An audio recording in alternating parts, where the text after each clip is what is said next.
రామయ్యంపేటలో Medak MP Raghunandan Rao BJP రాష్ట్ర అధ్యక్షులు రామచంద్రరావులు పర్యటించారు. స్వామి వివేకానంద ఆవాస విద్యాలయంలో నిర్వహించిన కార్యక్రమంలో పాల్గొన్న వారు పార్టీ కార్యాలయం వద్ద జెండా ఎగురవేశారు. అనంతరం బీజేపీ కార్యకర్తల సమావేశంలో వారు పాల్గొని పలు సూచనలు, సలహాలు తెలియజేశారు. ఈ సందర్భంగా వారు మాట్లాడుతూ ఎన్నికల సమయంలో భారత ప్రధాని నరేంద్ర మోదీ తెలంగాణ రాష్ట్రానికి మొట్టమొదటిసారి రావడం జరుగుతుందని, ఈ నెల 10వ తేదీన హైదరాబాద్ లో తెలంగాణ రాష్ట్రానికి సంబంధించిన సుమారు 8,000 కోట్ల రూపాయల అభివృద్ధి పనులకు శంకుస్థాపన చేయనున్నారన్నారు. మోసం చేయడంలో కాంగ్రెస్ పార్టీని మించిన పార్టీ ఏదీ లేదని, కాంగ్రెస్ ప్రభుత్వం కేవలం వాగ్దానాలే కాకుండా ఇచ్చిన హామీలను నెరవేర్చలేదని తెలిపారు. ఆర్టీసీని ప్రభుత్వంలో విలీనం చేస్తామని చెప్పి కాలయాపన చేయకుండా వెంటనే ప్రక్రియ మొదలు పెట్టాలని, ఆర్టీసీ కార్మికులను ప్రభుత్వ ఉద్యోగులుగా గుర్తించిన తర్వాతే ఇంకేదైనా చేయాలన్నారు. 6 గ్యారెంటీలు ఇంకా నెరవేర్చలేదని, రైస్ మిల్లర్లో దళారీ వ్యాపారులు, కొంతమంది అధికారులు రైతులకు అన్యాయం చేస్తున్నారన్నారు. రైతుల సమస్యలను కాంగ్రెస్ ప్రభుత్వం పట్టించుకోవటం లేదన్నారు. అకాల వర్షానికి దెబ్బతిన్న పంటలను, పంట వివరాలకు సంబంధించి రైతులకు నష్టపరిహారం ఏమి ఇవ్వాలని అనుకుంటుందో ఇంకా స్పష్టత రాలేదని అన్నారు. వడగండ్ల వర్షానికి దెబ్బతిన్న పంటలకు సంబంధించిన నష్టపరిహారాన్ని 15 రోజులలో చెల్లించాలన్నారు. ఎద్దేర్చిన రాజ్యం, రైతేర్చిన వ్యవసాయం బాగుపడదని, రైతులను ఆదుకోకుండా ఎన్ని వారాలు ప్రకటించినా అది ఉద్దేశించిందన్నారు. నరేంద్ర మోదీ నాయకత్వంలో రైతుల బాగు కోసం ఫసల్ బీమా పథకం తీసుకురావడం జరిగిందని, దేశవ్యాప్తంగా ఈ పథకం అమలు చేస్తుంటే తెలంగాణ మాత్రం ఫసల్ బీమా పథకంలో ఎందుకు చేరటం లేదని ఆగ్రహం వ్యక్తం చేశారు. తెలంగాణ రాష్ట్రం ఫసల్ బీమా పథకంలో చేరినట్లయితే అకాల వర్షానికి పంట నష్టం జరిగితే రైతులకు నష్టపరిహారం వచ్చేదని, 2 పంటలలో రైతులకు జరిగిన నష్టపరిహారాన్ని రాష్ట్ర ప్రభుత్వమే భరించి త్వరగా రైతులను ఆదుకోవాలని డిమాండ్ చేశారు. ఇప్పటికైనా రాష్ట్ర ప్రభుత్వం ఫసల్ బీమా పథకంలో చేరాలని, రైతులకు నష్టం జరగకుండా చూడాలన్నారు. అన్ని రాష్ట్రాల్లో ఫసల్ బీమా పథకం అమల్లో ఉంటే తెలంగాణ మాత్రం ఫసల్ బీమా పథకానికి దూరంగా ఉండడం ఎంతవరకు సమంజసమని ప్రశ్నించారు. ఈ కార్యక్రమంలో బీజేపీ జిల్లా అధ్యక్షులు మల్లేష్ గౌడ్, మహిళా జిల్లా అధ్యక్షురాలు కవితారెడ్డి, బీజేపీ రాష్ట్ర కౌన్సిల్ సభ్యులు రాగిరాములు, పట్టణ అధ్యక్షులు అవినాష్ రెడ్డి, మండల అధ్యక్షులు నవీన్ గౌడ్, జిల్లా బీజేపీ మాజీ అధ్యక్షులు గడ్డం శ్రీనివాస్, వెలుముల సిద్దిరాములు, పబ్బ సత్యనారాయణ, రమణ, దోమకొండ రాములు, పోలీస్ దేవేందర్ తో పాటు వివిధ గ్రామాల సర్పంచులు, నాయకులు, కార్యకర్తలు పాల్గొన్నారు.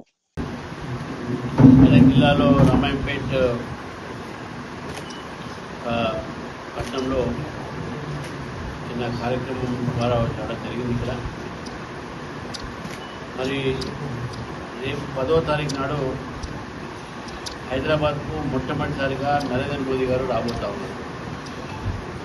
ఎలక్షన్స్ అయిన తర్వాత మొట్టమొదటిసారిగా నరేంద్ర మోదీ గారు హైదరాబాద్కు తెలంగాణకు రావడం,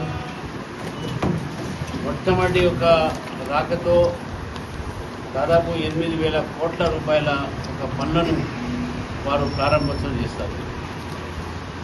జహీరాబాద్లో ఉన్నటువంటి ఒక ఇండస్ట్రియల్ పార్క్ అయితే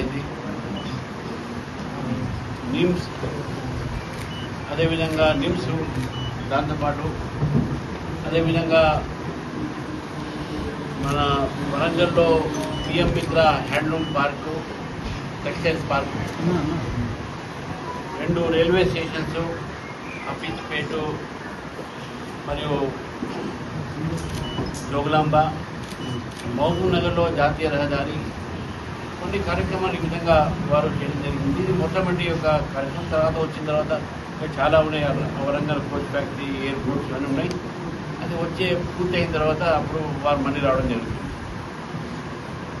తెలంగాణలో ఈరోజు మనం చూస్తా ఉన్నాం, ప్రభుత్వ ఉద్యోగస్తులని ఏ విధంగా వారితో వ్యవహరిస్తూ ఉన్నారు. టీచర్స్కు శాలరీస్ రావట్లేదు అనేటువంటి సమయానికి అనేది గతంలో చెప్తూ ఉన్నారు. ప్రభుత్వ ఉద్యోగస్తులు కూడా 1వ తారీఖు నాడు శాలరీలు రావట్లేదు అనేది చాలామంది గతంలో కూడా చెప్పడం జరిగింది. అదేవిధంగా పీఆర్సీ బకాయిలు కూడా ఉన్నాయి. మన పీఆర్సీ కూడా దాదాపు 2017 తర్వాత పీఆర్సీ బకాయిలు అయితే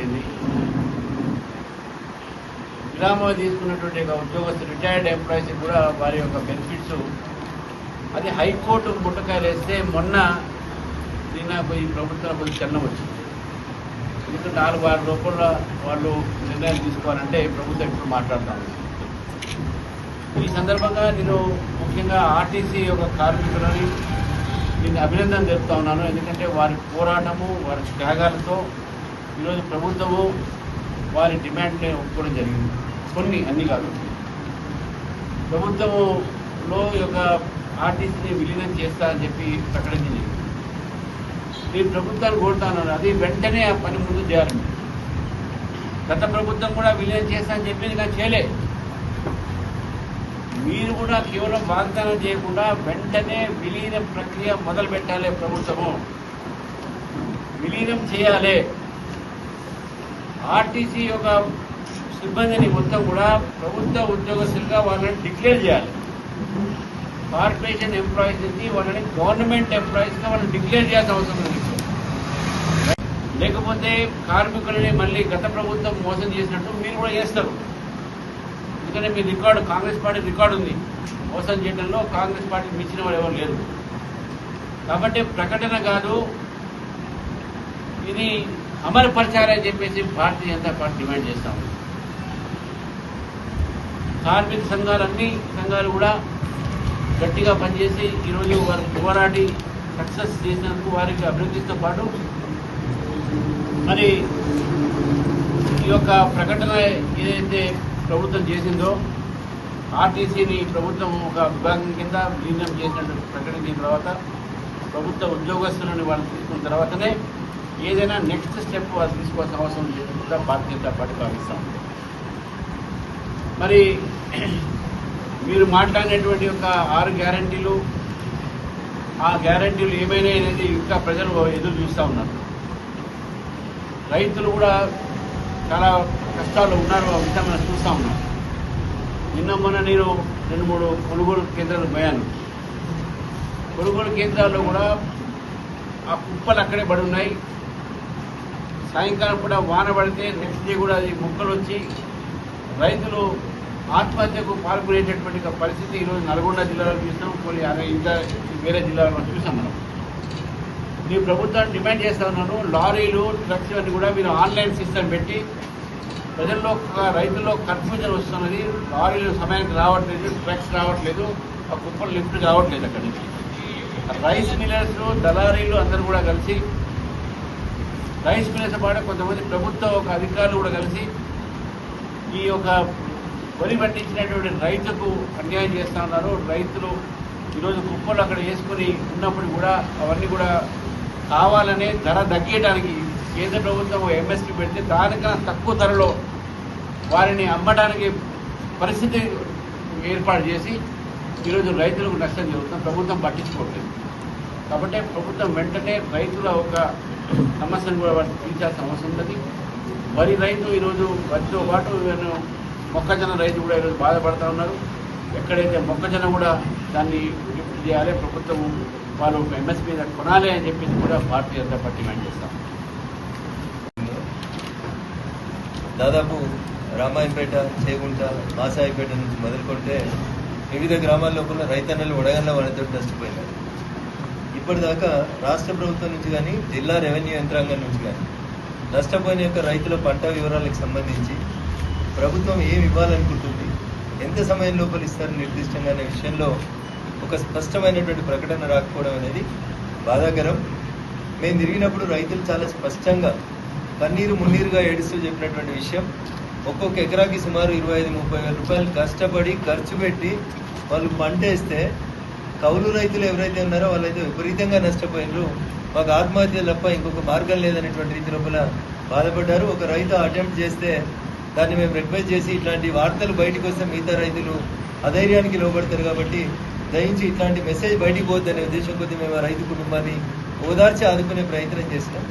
కాబట్టి ఇప్పటికైనా రేవంత్ రెడ్డి గారి ప్రభుత్వం వెంటనే మొన్న వడగళ్ల వారితో నష్టపోయినటువంటి రైతన్నలకి 15 రోజుల లోపల, ఇప్పటికే 10 రోజులు అయిపోయింది కాబట్టి 15 రోజులలో వాళ్ళకి ఆ పంట నష్ట పరిహారాన్ని అందించాలని డిమాండ్ చేస్తా ఉన్నాం. రైతన్నని ఆదుకోకుండా మీరు ఎన్ని వరాలు ప్రకటించినట్టు పైకి ప్రకటించినా అది ఎందేడిసిన వ్యవసాయం, రైతేడిసిన రాజ్యం బాగుండదనేది దయచేసి అర్థం చేసుకోవాలని రాష్ట్ర ప్రభుత్వానికి భారతీయ జనతా పార్టీ పక్షాన ఒక డిమాండ్ చేస్తా ఉన్నాం. ఇప్పుడు గత సంవత్సరము ఆగస్టు నాయకత్వంలో ఫసల్ బీమా అనేటువంటి పథకాన్ని తీసుకొచ్చి దేశవ్యాప్తంగా ఫసల్ బీమాను అమలు చేస్తూ ఉంటే ఒక తెలంగాణ రాష్ట్రం మాత్రమే ఫసల్ బీమా కార్యక్రమంలో జాయిన్ కాలేదు. ఒకవేళ జాయిన్ అయ్యిండుంటే మండలం ఒక యూనిట్, ఊరు ఒక యూనిట్ కాకుండా ఏ రైతుకి నష్టం వాటిల్లి ఉంటే ఆ రైతుకి ఆ ఫసల్ బీమా ద్వారా డబ్బులు చేకూర్చేది. ఇందాక మా మీడియా మిత్రులు గుర్తు చేసినట్టు ఏడాది క్రితం నష్టం జరిగినోడికే ఈ రోజు దాకా నష్టపరిహారం చెల్లించలేని రేవంత్ రెడ్డి సర్కారు ఇప్పటికైనా కళ్ళు తెరిచి దయచేసి మీతో కావడం లేదు కాబట్టి, మీ దగ్గర డబ్బులు లేవు కాబట్టి భారత ప్రభుత్వం నరేంద్ర మోడీ గారి నాయకత్వంలో తీసుకొచ్చినటువంటి ఫసల్ బీమా కార్యక్రమంలో వెంటనే చేరితే కనీసం రైతులకి న్యాయం చేసిన వాళ్ళం అవుతాం కాబట్టి, అవ్వ పెట్టది అడుగు తిననియది అన్నట్టు నీ దగ్గర పెట్టడానికి డబ్బులు లేవు, నువ్వు ఇచ్చే పరిస్థితిలో లేవు కాబట్టి భారత ప్రభుత్వం ఇచ్చినటువంటి ఫసల్ బీమా పథకంలోనన్నా వెంటనే తెలంగాణ రాష్ట్రం చేరితే భవిష్యత్తులోనన్నా రైతులకు నష్టం జరగకుండా మేము కాపాడడానికి అవకాశం ఉంటుంది. ఈ 2 పంటలకు జరిగిన నష్టానికి మాత్రం మీరే బాధ్యత వహించాలి, మీరే నష్టపరిహారం చెల్లించాలని మేము డిమాండ్ చేస్తాం.